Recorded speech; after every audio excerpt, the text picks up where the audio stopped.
Hi guys, how's it going? Just wanted to share a little edit with you on Adobe Lightroom. I was going through some photographs earlier on and came across some nice shots taken a while back of Alessandra on the beach. And there was one in particular which I hadn't really touched before, which I hadn't edited, but I thought it was quite a nice shot and definitely worthy of an edit to see just how it turns out. So let's get stuck into this. So here we are, Alessandra on the beach. I think it was taken with my 70 to 200mm lens, f2.8. It was shot at ISO 200, 115mm at f5 at 200th of a second, and it was shot just at sunset. The sunset was just across the water. So looking at this photograph, there's a few things which I can immediately spot which needs attention, which are these spots in the sky, I guess. Either the sensor was a bit dirty or maybe there was sand in the lens. So we can very easily adjust these and get rid of them with spot removal tool.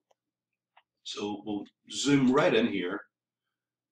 When we click on visualize spots, it really pumps up the clarity so we can see exactly where the problems are. So we can just make this tool a little bit bigger.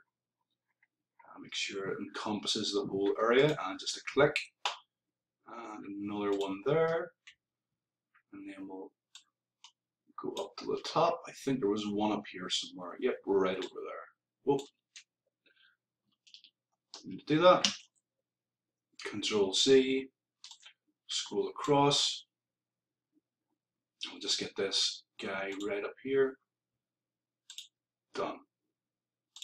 And that should have taken care of those spots. Maybe there's something here. No. Looks fine. Looks good. Also some areas on Alessandra's leg here which we can get rid of. Once again with the spot removal tool. Just make it a little bit smaller.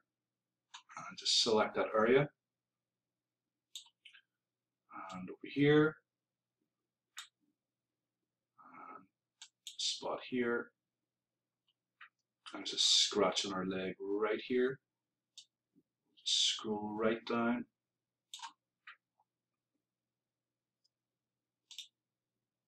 And then we'll zoom out. It's looking good.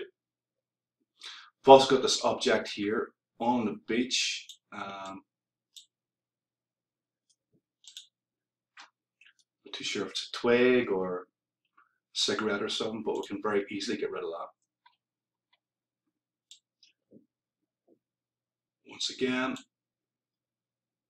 Now, usually in Lightroom, this tool, the Spot Edit tool, can pick a pretty good area to clone. Sometimes it completely selects an entirely different type of area and texture. But this time, that's quite good. I'm quite satisfied with what it selected. So we'll zoom right back out again. That's looking good so far. So we can see quickly with the before and after.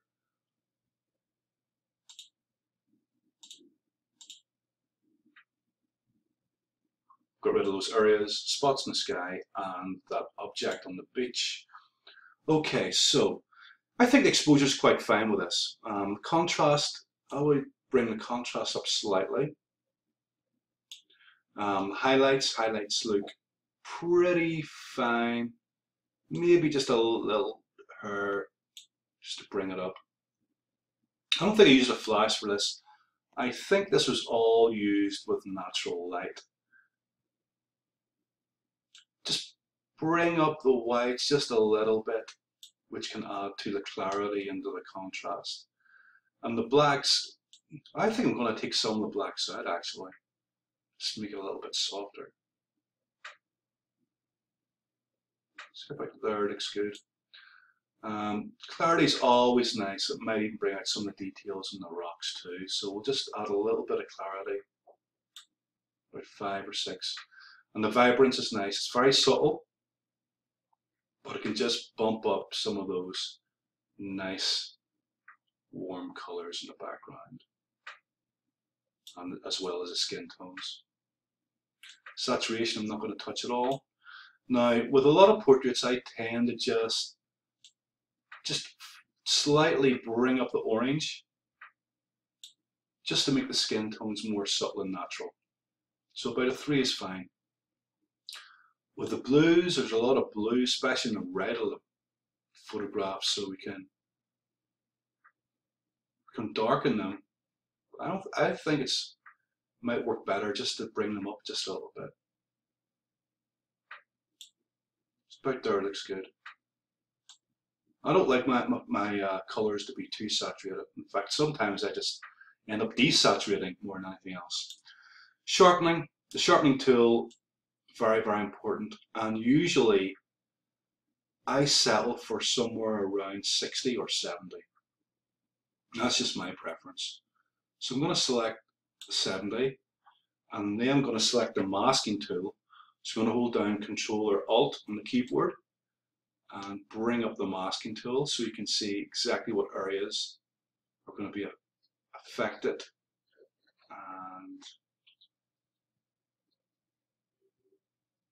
we want certainly the rocks to be nice and crisp as well, but we don't want it to touch the likes of the sky. So I think around, we'll bring it up to about 58. Okay, we can zoom in and have a look at the before and after. Just click here, so we'll have a look at before and with the sharpening. I'm not too sure if you can see that on YouTube, but it's added quite a significant amount of sharpening, especially around your face. And it's made it pop quite a lot. Okay, noise reduction we don't want to touch. We don't need to touch that. Enable profile correction. Sometimes I use it, sometimes I don't. It really depends on what sort of impact it's having on the overall photograph. Certainly usually dampens or takes away the lens vignetting.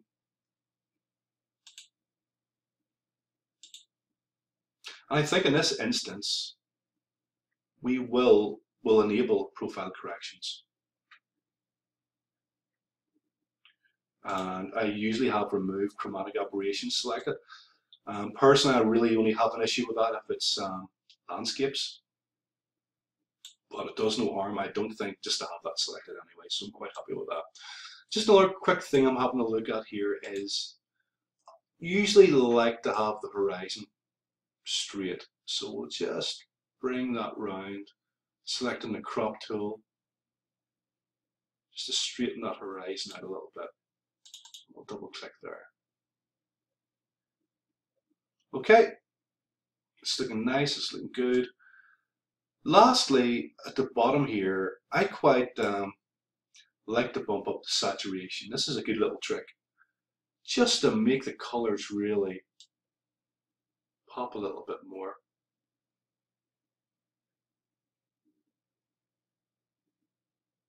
It doesn't just affect the blues, it affects the oranges, and so it's not like we're cooling down the photograph. And it's not like the saturation in the saturation toolbar. It's quite subtle,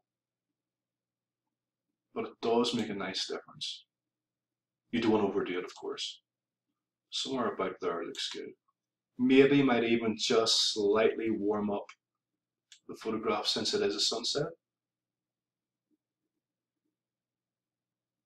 Somewhere about there looks good. Also, my eyes are being drawn towards this little object here. I don't know if it's a shell or a bottle cap. So I can go back to that and get rid of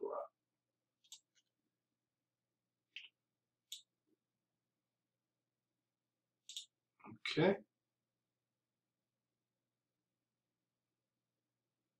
Like so. Zoom out. Okay. Just another quick thing here with those rocks in the foreground. I want to just slightly lighten them and maybe add some clarity. So we'll go into exposure and we'll just paint over some of the highlights in these rocks.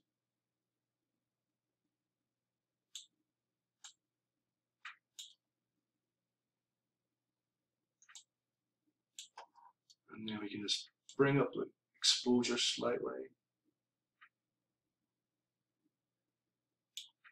Maybe even bring up the temperature, just make it a little bit warmer.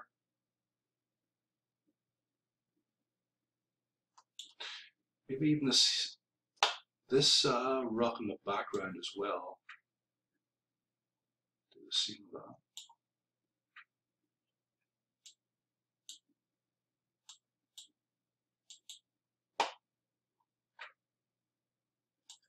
Maybe even just a touch behind Alessandro's head.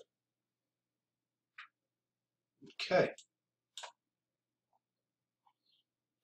Maybe the beach is very blue looking, so we can also use that same preset just to bring up some of the beach and just to make it a little bit warmer looking.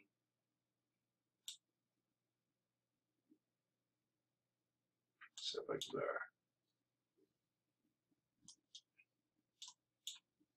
Okay.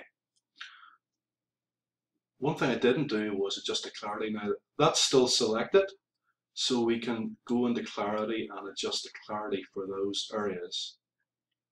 Just bring up the clarity slightly. Okay. Okay, so far so good. Now, I think I'm just going to add just a little bit of a vignette. You never want to overdo it, but I can just make the subject just stand out just a little bit.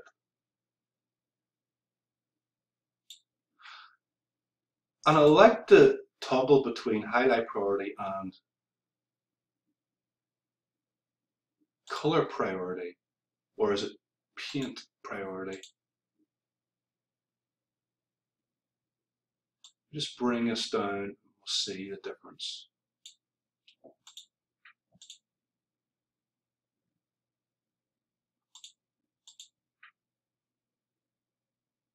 So with color priority, it's just a little bit more softer. It just blends in nicely, so color priority works really well. I've only started using that lately. I think actually color priority can work better than highlight priority in many cases. Okay, it looks good. I'm just going to bring up the shadows just a little bit.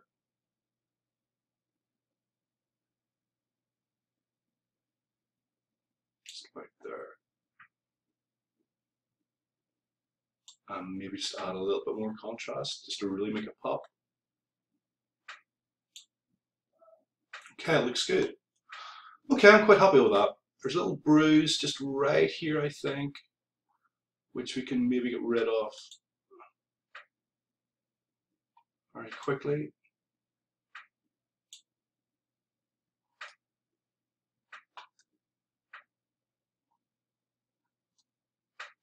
Done.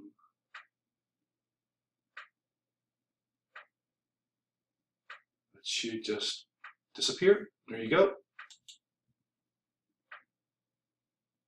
And zoom right out again. Okay. There, it's gone now. Okay, so it looks good. We'll have a quick look at the before and after.